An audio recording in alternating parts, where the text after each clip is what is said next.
Fellowship, we meet every the name that heals, the name that is above all name. Call upon His name, Jesus.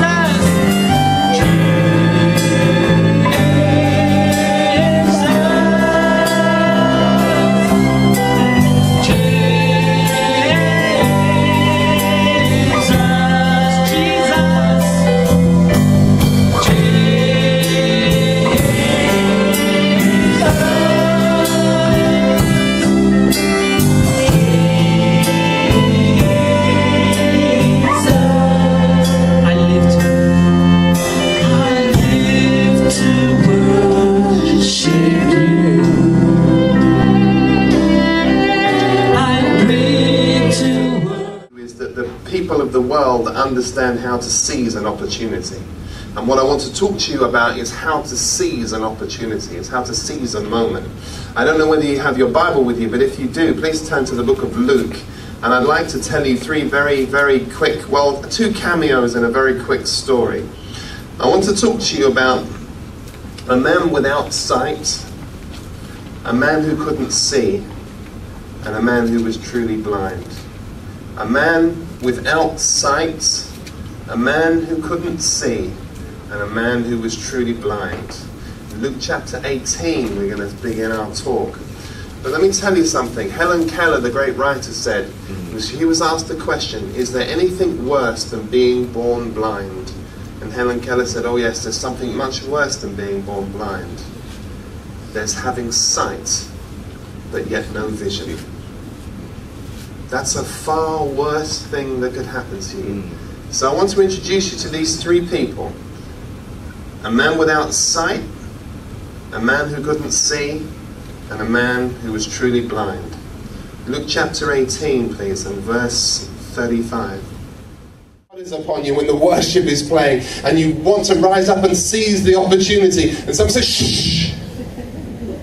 We don't do that in our church. We don't raise our hands in our church. We don't make noise in our church. Why would God listen to some loud-mouthed, foul-mouthed idiot like you? Oh, but he cries out, Jesus, Son of David, have mercy upon me.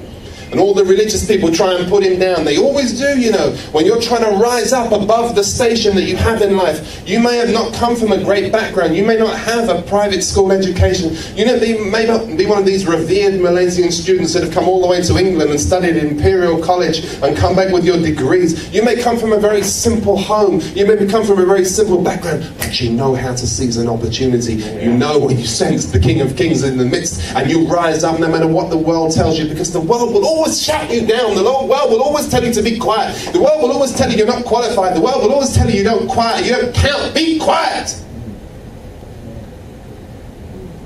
Oh, Jesus, Son of David, have mercy upon me. Oh, you've got to hear this, because this next statement is such an enormous statement. The Bible said, and Jesus stopped.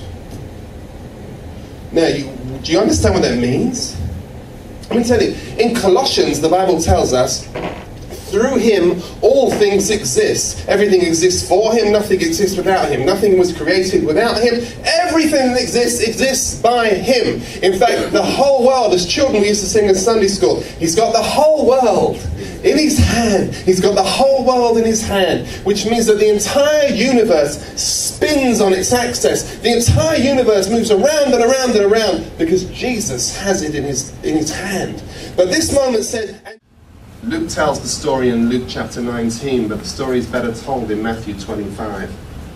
In Matthew 25 you have the story of what's called the story of the parable of the talents. I call this story the parable of the talented. He searches the deep things of God. He searches all things, even the deep things of God. There are truly things that are running very deep in your heart, and the Spirit of God is here this afternoon, even to reveal it and to bring it to the surface. Some of the things that you are not even aware is there, which are actually obstacles, inhibitions that prevent you from becoming the fullness of what God has intended you to be. And this afternoon, there's going to be a reshaping of destiny, that God is going to rewrite destiny, that He's going to open up your eyes, that you will see yourself the way that God sees you, with the image of Christ within you, that God has placed His image in